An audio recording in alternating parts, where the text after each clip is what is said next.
Hello, Queen's Journey here. How you doing? I'm back. Let's get right to it. Dreams. What are dreams? We are going to talk about our dreams today. I want to share my dreams with you, and then I want to know, what are your dreams? Share some of your dreams with me. To me, a dream is a map plan. It's a map, and you know where you are, and you know where you want to go. It becomes a vision when you begin to pinpoint goals and destinations that you would like to go to or that you would like to stop at in the midst of where you're going. A dream is a journey, and the most important part of the journey is the journey. There are good days, there are character building days, there are hardships, there are lessons. There are many things that encompass on a journey, and all of it helps to mold you and make you into who you were created to be. And it also helps you to attain that which you seek. Langston Hughes has a wonderful poem called Dreams. I'm going to recite it to you. Dreams by Langston Hughes. Hold fast to dreams, for if dreams die, life is a broken winged bird that cannot fly. Hold fast to dreams, for when dreams go, life is a barren field, frozen with snow. I believe that in some ways our dreams keep us alive. They feed us. They feed the better parts of us. They give us hope, and they make us happy, and they make us smile. I know when I have dreams, I'm a dreamer. And I know that the Lord, He speaks to me in word, but He also speaks to me in dreams. And a lot of what He's told me about my future, or what He's revealed to me about my future, He showed me in dreams. I'm thinking about one of them. I'm going to be married one day. That's all I'm going to say. It's not that funny. I'm back. Okay. And for me, my dreams when I was young, when I was 12, I decided that I wanted to be an entrepreneur. And I decided that I wanted to major in psychology. And I decided that I wanted to be able to go to Harvard and get my PhD. And when I got older and got to high school, I wanted to go to Spelman, and I wanted to be a Delta. I am a mother of two, and I had my first child when I was 19, and I had my daughter when I was 22. 22. Yeah, 22. December 09. And when I found out I was pregnant the second time, my heart was broken. My feelings was hurt for several reasons. One, I never wanted to be a mother. And two, the relationship that I had between my mother and myself, it wasn't good. It was unhealthy. And I was scared that I would have, me and my daughter would suffer from the same thing. But I'm here to tell you that generational curses can be broken. And I give honor to God because He broke that generational curse. My daughter and I, we have a very good relationship. And I believe that it's going to be healthy, and we will have a healthy attachment as she grows older. And that, eventually when we get to the point where we can be friends, we will be friends. Right now I'm her mother. And it's difficult for me to put my foot down for my children. I love my babies. I really do. They're 8 and 5. And I've been so lenient on them. I told them the other day, I'm like, I've been so lenient on y'all, and I feel like y'all walk over me, but that's going to change. I need Jesus. But my only hope for my children is that they become who they were created to be. And I do what I know how to do. I read books, I pray. I'm doing everything in my power to ensure that my part is done for them. So now I'm 28. As I said, I'm a mother who is single with 2 children. I've shared well, I've not shared in this forum. I have a formal diagnosis of major depressive disorder and PTSD. I done physically hurt myself. I done slipped and fell on my back twice. I done hit my head and ended up with post-concussion syndrome. So I deal with some stuff on a regular basis that one would look at as a barrier, and I'm doing everything in my power to overcome these things that I deal with on a regular basis. And so now my dreams have significantly changed. So one of the major things that I've changed, as I told you, when I was 12, I decided I wanted to be an entrepreneur and have my own private practice in clinical psychology. Recently, about 2-3 weeks ago, I have officially changed my major, and I will be going back to school in the fall to pursue a bachelor's in leadership. That was a big step for me. One, I wanted to finish what I started. And in essence, I am finishing what I started. I started a bachelor's, and I'm going to finish. It's just in a different major. I will be an international global motivational speaker. I will be a best-selling author. You know what? Let me change that. I was watching something by Cindy Trim, and we were talking about vision, or she was talking about vision. She's also one of my mentors in my head. And she said that we need to speak about our vision and our dreams presently. So I have to change that. I am an international global motivational speaker. I am a best-selling author. I'm a wealthy woman. And what's the other dream? Oh, I am a founder of 2 nonprofit organizations. One for the betterment and the rebuilding of the African American community, and another is a resource art center for young people and young adults. Those are my dreams. Those are my visions.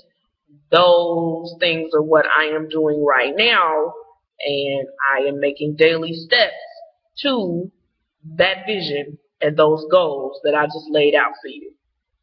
And I am here to say to you who is watching me, that is not how you say that. You're watching this video, and there is something on the inside of you, and a couple of things may have happened.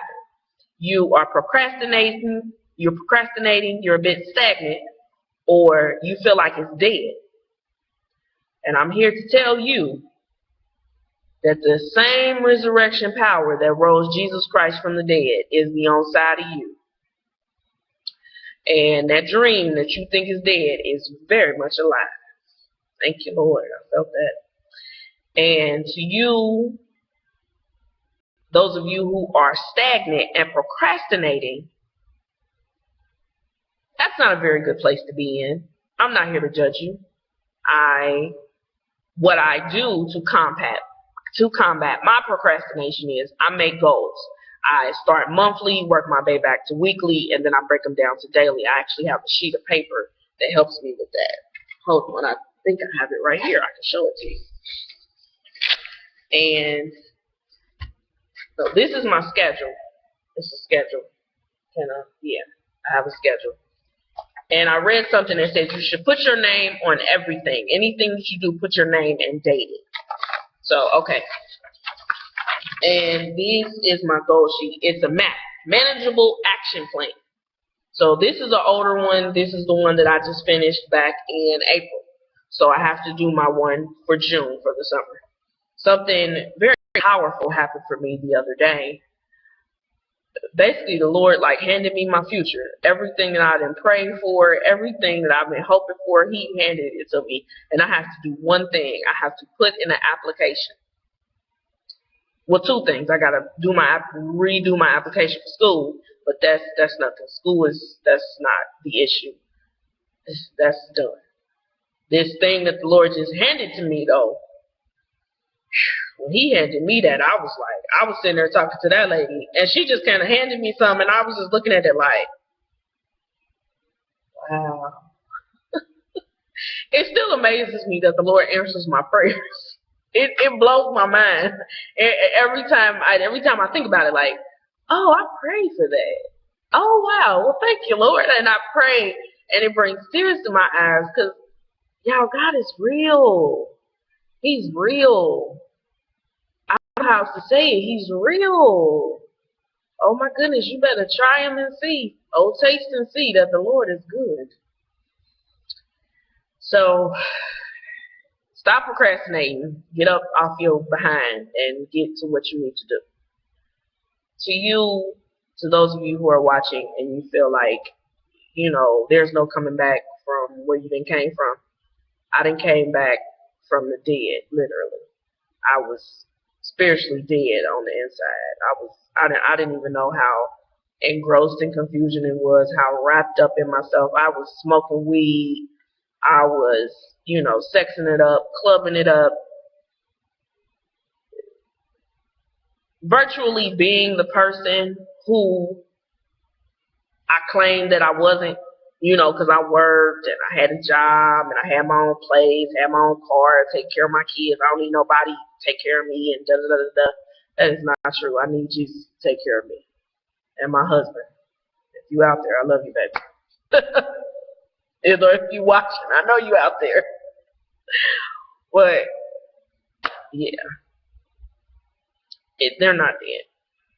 They're not dead.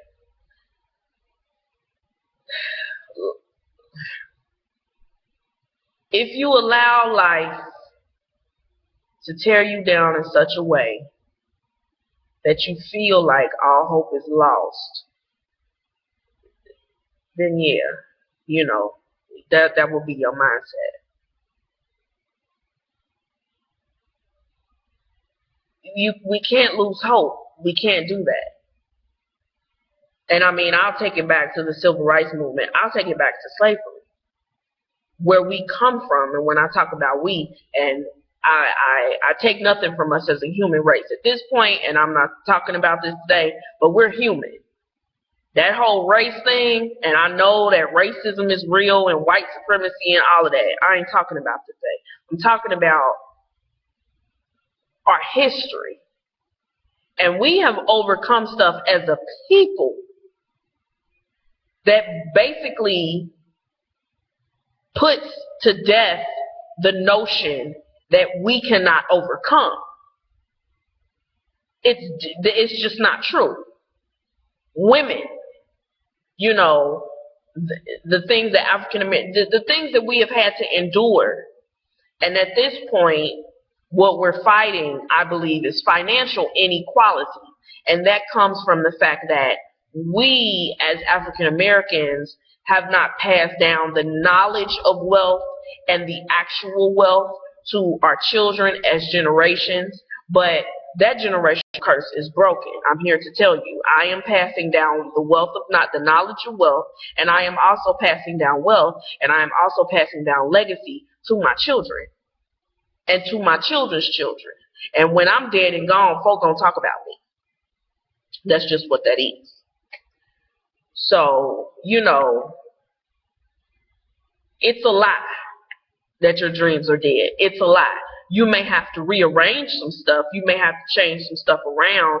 You may have to dig real deep on the inside of you and remember some stuff that that you just put down a long time ago. It's time to pick that stuff back up. I'm a singer. I put that down like 10 years ago. I had to pick that back up. I'm a writer. I put that down maybe 7 years ago. I had to pick that back up. I am an artist. I love to paint. I put it down when I was like 9. I was making abstract pictures when I was 7, 8, 9, and 10. I had put that down. I had a big old roll. My mother had bought me this big old huge sketchbook, and I had millions of sketches. I couldn't tell you where that thing is today, but I remember it. And I had to pick that stuff back up. And so what I'm telling you is, pick it back up. Pick it back up. That same resurrection power that raised Christ from the dead is on the inside of you. So whatever it is, because you know what it is on the inside of you. You watching this right now. It's on the inside of you. It's in the back of your head. You hear it whisper to you every now and again. You feel it in your belly. It's there. Just go ahead. Fashion designer. Go ahead. Go ahead and do it. Go ahead and do it. People, we come from innovators. And not just us as African American, but as a people, mathematicians and philosophers and all of that different type of things. You know, that's where we come from. So you can't say to yourself that it's dead. That is a lie. Don't let the enemy take it from you. Don't let him steal that vision and don't let him steal your purpose and your destiny. Because that burning on the inside of you, that inkling, that's what you were created to do. That's who you were created to be. So you got to do it. Somebody's waiting on you. I had to do this. I had to do this for you who's watching this. Y'all waiting on me, so here I am. I'm right here. I'm right here, and I'm here to tell you that your dreams are not dead. You got a song say, God's not dead. He's yet alive. I can feel him in my hands. I can feel him in my feet. I can feel him all over me. It's not dead. So get to it. All right? Your dreams are not dead. They are very much alive. So make that first step. Create your map, your manageable action plan. You know, however you do it. If you do monthly goals, if you do daily goals, however you do it. And holler at me. My email is in here, and we can talk about it. All right? I will do my best to assist you, to help you, pray with you, pray for you. Let's get this done, all right? Dream. And those of you who have yet to begin to dream, start to dream. That's my challenge for you today. Begin to dream. Just sit, go take a walk or something and dream and see where it takes you. It take you places you have never dreamed of. All right, that's the message for today. Queen's Journey here. I'll see you next time. Bye-bye.